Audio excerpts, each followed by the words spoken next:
Hi everyone. So today we're trying a new technology here. We're going to keep working at it, but it's a little bit easier for us, and we're trying to get it so I can tape my own Bible studies. Today we're going to look at our second week of the Advent series.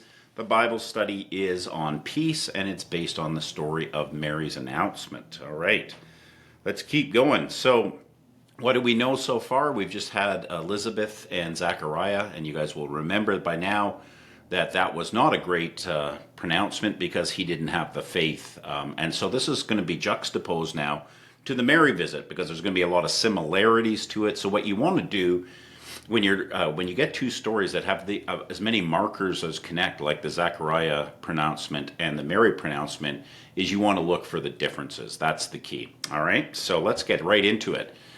In the 6th month, the angel Gabriel was sent from God to the city of Galilee named Nazareth. Now, the biggest first change is we go from the temple court to the highest part of the temple outside the Holy of Holies with Gabriel, and now we're in the lowest of lows. Nazareth, nothing good came out of Nazareth in Galilee.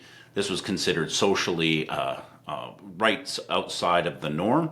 And so immediately we're taken, and Luke will do this again and again, to the point of the lowest from the highest. And he always plays that off. And that's partly his gospel theme of God being blessing to the weak and the broken, and he humbles the proud and the wealthy and the socially high. All right. And it says he comes to a virgin betrothed to a man whose name was Joseph. Now, as Rick said, and this is very true, a lot of people think this was to fulfill Isaiah 7. The problem with that, though undoubtedly they would translate that later and realize that, and they will use the Isaiah 7 to denote a virgin. The actual word means to a young lady in Isaiah. And it's actually a text, a prophecy of judgment at that time. Now, of course, Jesus will bring judgment. But we must realize that nobody was expecting the incarnation. That's what makes the virgin birth so powerful. No one was expecting. They thought a young woman would give birth for sure. That was no problem. And it could be, the birth could be very much anointed, which is you see in the rest of that prophecy. But no one was expecting the incarnation. What makes the virgin birth so powerful is it ties together God and humanity. And no one's expecting it, and Luke's telling it to a people that would think this is a ridiculous idea in that time. So the fact that Luke tells this story shows us that he must have believed it, is what I'm saying. And it's not because he had to shoehorn in some prophecy. This is a new idea that comes in with the Gospels. All right. To a virgin betrothed to a man whose name was Joseph. Now they give Joseph a title of the house of David. So Joseph, this is the only time he's mentioned. He comes from the house of David, and the point being here is they're expecting a Davidic king. And as you'll remember, Luke is based on the Battle of Kings. So whoever this birth, it's going to be connected with the Davidic king, even though Joseph is the adopted father in this particular case. But that's why that is in there. And the virgin's name was Mary. All right. And he came to her and said, "Greetings, O favored one, the Lord is with you." Now, this is where I'm going to have to, unfortunately, part ways with my Catholic friends. Favored one just means God showed favor. He looked down and favored this particular one by doing this. It doesn't mean divine or in any way some sort of blessing that's beyond, that makes, because she's some sort of pure creature in any way. She just happens to be blessed. Now, I'm not saying she was unclean or anything. This is a human being. That's the point. Just a normal human being, teenage girl. There's nothing, her head's not glowing. She's just is who she is, and that's what makes this story profound. Being that she's a normal teenage girl, as we'll talk about on Sunday, she has no status. She's under, she doesn't really have the status as a true human yet. And then even her status gets passed off to the husband culturally. So she's in the lowest part, and she's a very low status person. And yet she's the one that gets the favor. All right. The Lord is with you. We got that Lord there again. We can't help but remind ourselves that this is God, which Jesus will then be called Lord. So let's remind ourselves of that. But she was greatly troubled at the saying. There's a reason that could be, too. It's not just at the fact he's come and visit the angel. Apparently, there's a story in Tobit that is of an angel visiting a particular woman, and he's jealous of her, and every time an angel visits, her betrothed dies. So that would have been a very common story at that time. Is that what bothers her, or what troubles her, or We don't know what is the troubling, but why is she the favored one? Maybe it's just she's troubled because why would I be favored? Like that's just so outside of her expectation at the saying, and tried to discern what sort of greeting this might be. So she's trying to figure out what is going on. This is not what you expect. So, all right. And the angel said to her, do not be afraid. Another connection point with the Zechariah. Okay. So we're seeing that. Mary, for you have found favor with God, and behold, you will conceive in your womb and bear a son, and you shall call his name Jesus. Jesus means the Lord is gracious. All right. So, or the Lord saves. All right. So there you got the Lord, you got the connection there. And so this is right out of left field. No one's expecting this. Mary's obviously not expecting this. And this puts her in a really, really bit of a bind. Culturally, she now will be ostracized because it means then to everyone else, it looks like she's had sexual relations, which was a real prohibitive thing in the first century Second Temple period. Before you were married, you could be stoned. Most people didn't, but people were exiled from their families for less. So that's a big deal. And getting exiled, that's a big deal because that's your provision. So this is she might have been right to question the favor here, but she is favored, of course, because she is going to bear the Lord. So I'm just letting you know that her response is pretty amazing, isn't it? Because this is not going to be a simple thing for her. He will be great, and he will be called the Son of the Most High. This is a quote right out of the Old Testament. They're waiting for the Son to come. That this is, Psalm 2. We've talked about that. This is the messianic title of kingship. So he's going to be the king, and that's an important theme in Luke.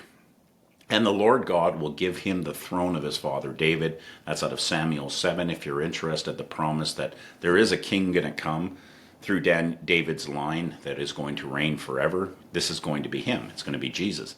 And he will reign over the house of Jacob forever, and his kingdom there will be no end. Probably the last one is Isaiah 7. So he's quoting all of these markers again of expectations. Now, their expectations of this king was not God himself. That's what we must always remind ourselves. And it's a kingdom like our kingdoms, like David reigned with the sword.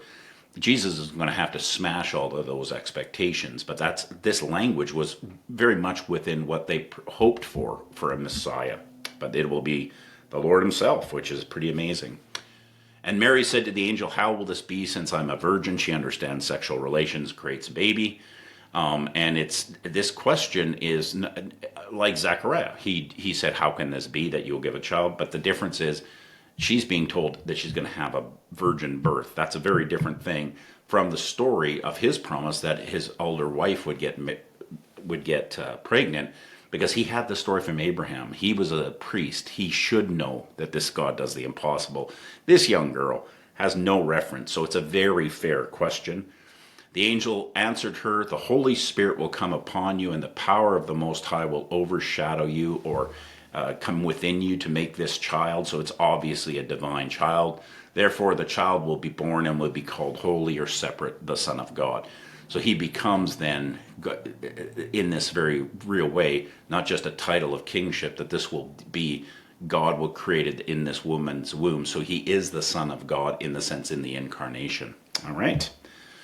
And behold, your relative Elizabeth in her old age has also conceived a son, and this is the 6th month with her, who was called barren. Remember, she didn't show herself for 6 months. Well, now she can. So this is going to be a sign for Mary that this is legit, and this is the God, for nothing will be impossible with God. And this is a main theme of Zechariah. Zechariah has forgotten that nothing's impossible for God. That's where his question comes from.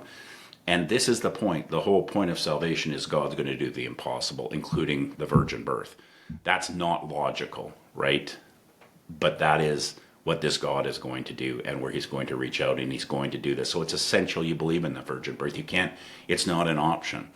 Because as soon as you remove the virgin birth because it doesn't make sense, you're going to lose this God. Because resurrection doesn't make sense. Nothing makes sense. That's the faith we have to have. The faith in a God that can do the impossible. If you do not have that, there's no point in becoming a Christian, because Christianity is not just a set of ideas. All right. And Mary said, behold, I am the servant of the Lord. This is pretty amazing, knowing what's coming. So she's now put herself under the Lord, unlike Zechariah. She becomes the servant of the Lord. She becomes his. He owns her. And that's a beautiful picture because she would have been owned by her father at this point and later to Joseph, but now she's become his servant, the Lord. Let it be to me according to your word. This is a great statement of faith. We can't underestimate because of the problems this is going to cause. And then the angel departed from her. Unlike Zechariah, the angel got the last word. Here, Mary gets the last word, and the last word emphasizes importance. So it's a wonderful scene. It contradicts the Zechariah story, and it tells us who God is, doesn't it? That he is a God who will reach out and touch and do the impossible in the lives of these people to bring salvation to Israel. It also tells us that he's the God who still does the impossible. And this is what we're waiting for. And he brings peace. He brings peace, but not in the way we think. Not with a sword, but with his amazing love and his willingness to break into our world, even to the point of becoming human. So let's get into some questions quickly. All right. Number one, what does Zechariah and Mary's response to their angelic visitation tell us about a person's status and faith? Okay, so I think but talk about that and maybe how we should look at each other in the church, because that's the purpose of this is a God who's going to do things unlike our world does things. Our world would emphasize Zechariah and would ignore Mary. All right. The virgin birth has been a very controversial claim in our culture, as you probably know. Many people think they can be Christians and not believe in the virgin birth because it's impossible. I would say that that's not true. Why do you think this is? What does it say about our view of God? All right.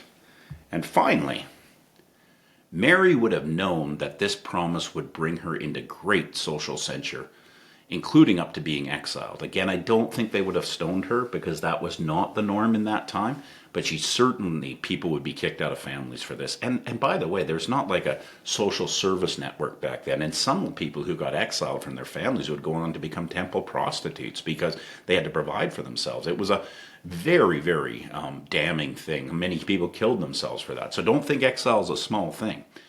What does this say about her brave, faithful response when she says, "Behold, I am the servant of the Lord. Let it be to me according to your word."